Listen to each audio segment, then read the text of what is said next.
Shalom Bapak Ibu, saudara-saudara sekalian. Kita berjumpa kembali dengan acara Manna Rema hari ini. Tentu kita tetap bersemangat untuk terus menyelidiki firman Tuhan. Karena firman Tuhan sangat bermanfaat bagi kita. Mari kita buka terlebih dahulu acara Manna Rema hari ini dengan doa. Terima kasih Tuhan kalau kami masih diberi kesempatan oleh Tuhan untuk kami boleh belajar firman Tuhan. Karena kami tahu betapa pentingnya firman Tuhan itu dalam kehidupan kami, supaya firman Tuhan bisa menuntun hidup kami ke jalan yang benar Tuhan. Hikmat daripada Roh Kudus memberikan kepada kami pengertian-pengertian yang baru. Terpujilah namamu Tuhan, di dalam nama Tuhan Yesus Kristus kami pelaskan doa kami dan mengucap syukur. Haleluya.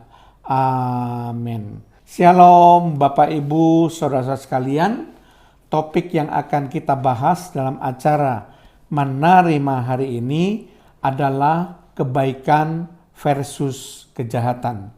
Sekali lagi, topik yang akan kita bahas dalam acara Manna Rema hari ini adalah kebaikan versus kejahatan. Nah, Bapak Ibu saudara sekalian, kita mengetahui bahwa di dalam dunia ini ada dua hal yang bertentangan, yaitu antara kebaikan dan kejahatan. Jadi kebaikan dan kejahatan tentu dua hal yang bertentangan. Nah, bagaimana sikap kita sebagai anak-anak Tuhan di dalam meresponi kedua hal ini supaya kita tidak melanggar firman Tuhan? Itu tentu suatu hal yang harus kita lakukan, saudara. Bagaimana kita bersikap untuk melakukan kebaikan, bagaimana kita bersikap untuk menentang kejahatan, itu tentu akan mempengaruhi kehidupan kita. Nah, Bapak Ibu saudara sekalian, menarik sekali suatu kisah nyata yang akan saya ceritakan tentang dua orang yang bertetangga, di mana yang seorang adalah seorang wanita Kristen yang sungguh-sungguh menjalani iman percayanya dan selalu mengamalkan kasih Kristus dalam kehidupannya yang sehari-hari. Kemudian yang kedua adalah seorang pria yang bukan anak Tuhan, yang temperamental, emosional, dan suka marah. Nah, kebetulan kedua orang ini saling bertetangga satu sama lain, di mana kedua pekarangannya itu dibatasi oleh sebuah tembok rendah, ya, sehingga binatang peliharaan dari kedua orang ini bisa saling pergi mengunjungi ke pekarangan milik tetangga.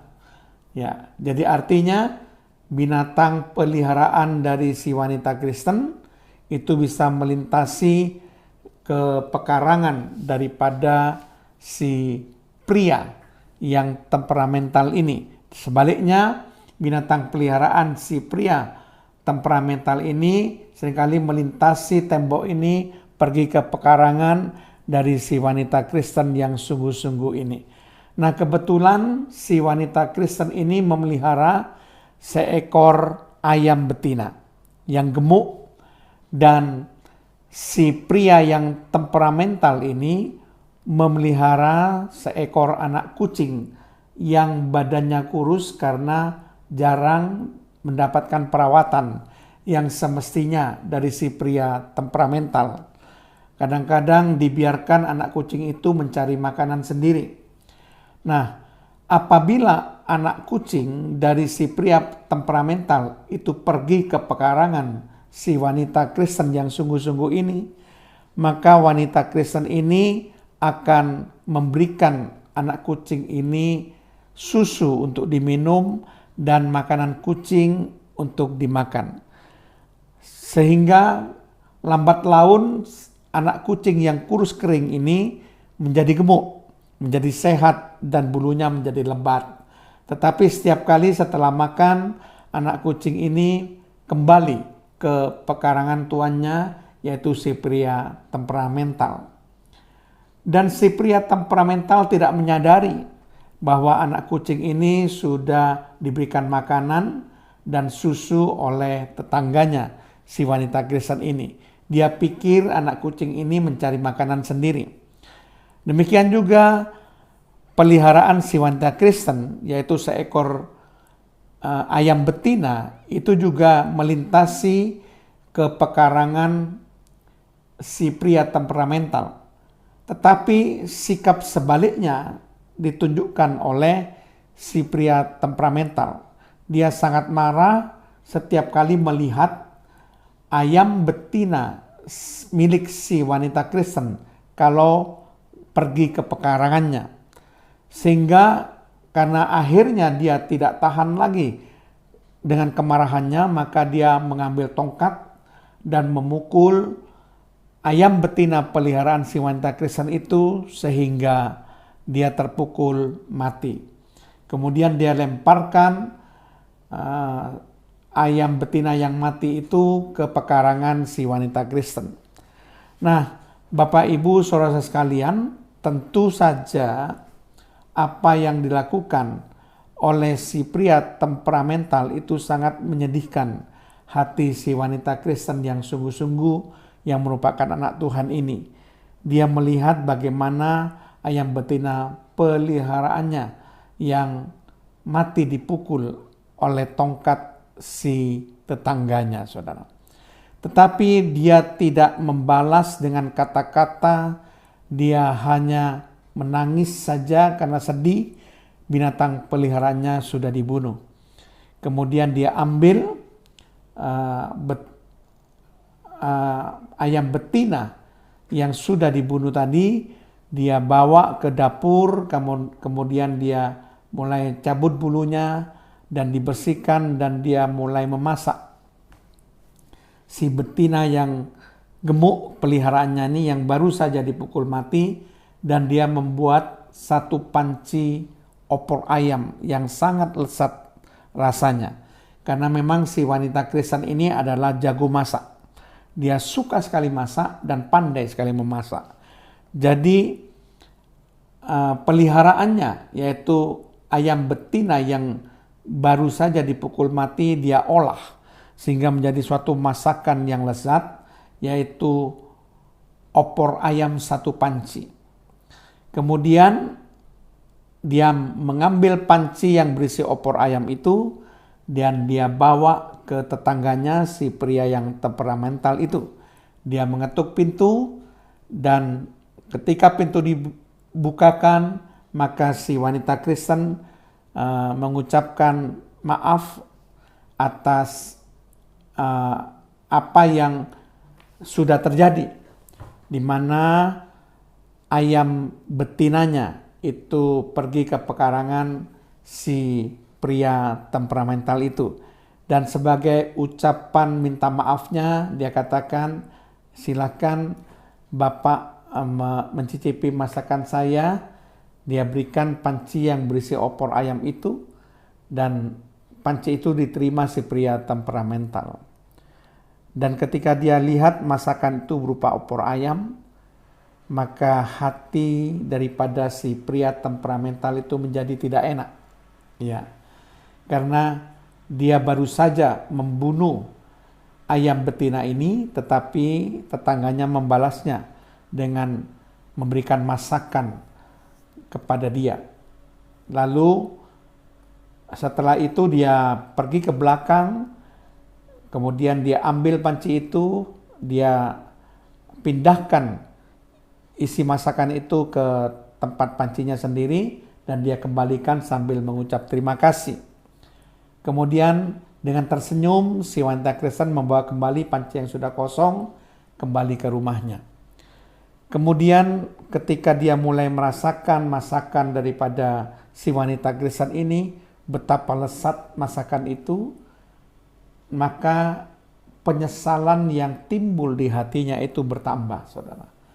Ternyata wanita Kristen itu tidak membalas kejahatan yang sudah dia lakukan, justru wanita Kristen itu membalasnya dengan kebaikan.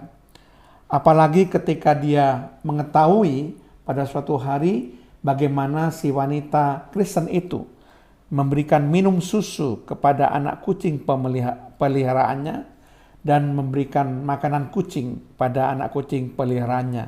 Sehingga dia membatin, saudara. Pantas saja mengapa anak kucing peliharaan saya menjadi gemuk dan bulunya menjadi lebat. Ternyata diberikan susu dan makanan oleh tetangganya. Dan karena itu saudara sekalian, maka si tetangga yang merupakan pria temperamental yang suka marah ini mendatangi tetangganya wanita Kristen itu, dan dia berjabat tangan dan meminta maaf yang sebesar-besarnya atas apa yang sudah dilakukannya. Ya, ketika dia membunuh ayam betina peliharaan dari si wanita Kristen ini. Dan dia katakan sebaliknya, si wanita Kristen ini memberikan makanan kucing kepada anak kucing peliharaannya dan juga air susu untuk minum anak kucing peliharaannya. Si wanita Kristen itu dengan legawa, dengan hati yang lapang memberikan maaf dan tidak menarik panjang. Nah, di sini Bapak Ibu Saudara sekalian, suatu contoh yang sangat baik di mana kebaikan daripada si wanita Kristen ini dibalas kejahatan oleh si pria temperamental. Dia memberikan makanan dan air susu kepada anak kucing peliharaannya, tetapi justru dibalas dengan membunuh ayam betina peliharaannya, saudara. Dan dia juga membalasnya dengan masakan yang lezat yang dia buat berupa satu panci opor ayam. Jadi Bapak Ibu Saudara sekalian, ini merupakan suatu pembelajaran bagi kita bagaimana kita harus menjadi pelaku firman. Kita tidak boleh membalas kejahatan dengan kejahatan, tetapi kita harus membalas kejahatan dengan kebaikan. Firman Tuhan mengatakan dalam Roma pasal 12 ayat 17, janganlah membalas kejahatan dengan kejahatan. Lakukanlah apa yang baik bagi semua orang. Jadi ini merupakan suatu hal yang harus kita lakukan dalam kehidupan kita sehari-hari. Jangan membalas kejahatan dengan kejahatan, tetapi balaslah kejahatan dengan kebaikan. Berbuatlah apa yang baik bagi semua orang. Demikian juga dalam Roma 12 ayat 21 juga dikatakan di situ, janganlah kamu kalah terhadap kejahatan, tetapi kalahkanlah kejahatan dengan kebaikan. Ini suatu hal yang sangat baik sekali, di mana kita nggak boleh kalah terhadap kejahatan, kita harus mengalahkan kejahatan dengan kebaikan. Membalas kejahatan dan kebaikan itu suatu hal yang harus dilakukan oleh setiap anak Tuhan. Perbuatan baik yang dapat dilakukan terhadap orang-orang yang berbuat jahat kepada kita juga seringkali sudah dinasihatkan oleh firman Tuhan.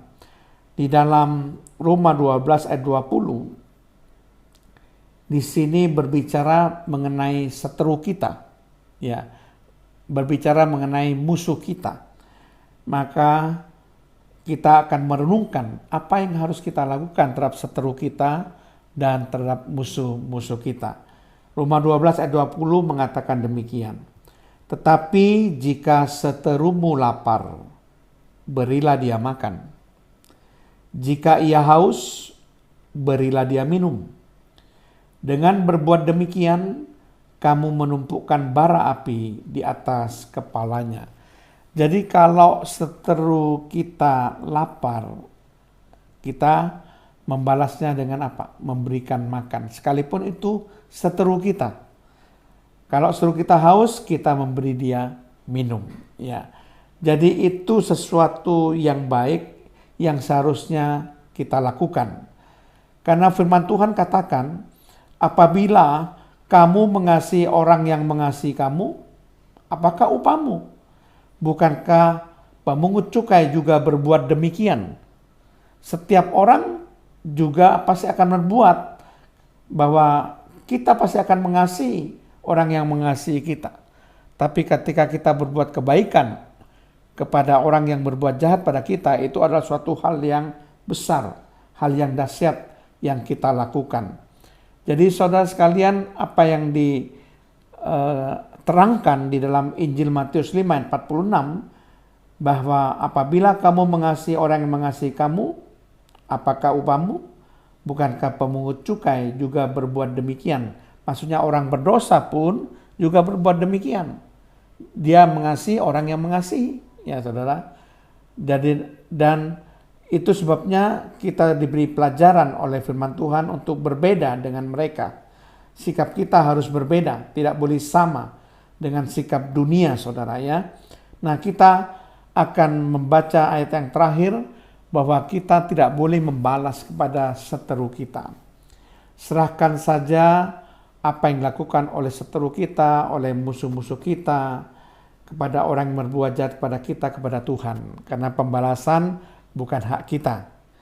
Pembalasan bukan urusan kita, tetapi pembalasan adalah urusannya Tuhan.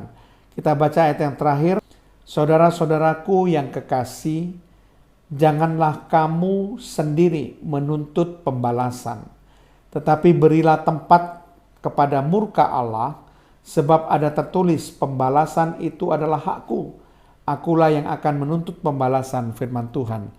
Jadi perhatikan, jangan kita sendiri yang menuntut pembalasan. Kalau ada apa-apa yang terjadi atas diri kita, serahkan saja kepada Tuhan, biar Tuhan sendiri yang melakukan pembalasan. Terhadap seteru kita, terhadap musuh kita. Justru kita harus berbuat baik. Justru kita harus mengasihi dan mendoakan musuh-musuh kita. Itu adalah perintah firman yang membuat kita menjadi orang yang berbeda. Tidak sama dengan orang-orang dunia. Amin. Mari kita berdoa. Terima kasih Tuhan, kalau hamba-Mu sudah menyampaikan kebenaran firman-Mu, supaya kami bisa bersikap yang benar, meresponi kejahatan dengan benar. Bukan membalas kejahatan dengan kejahatan, tetapi membalas kejahatan dengan kebaikan. Karena kami tahu Tuhan Yesus Kristus, kalau kami membalas kebaikan dengan kejahatan, itu adalah sifat iblis.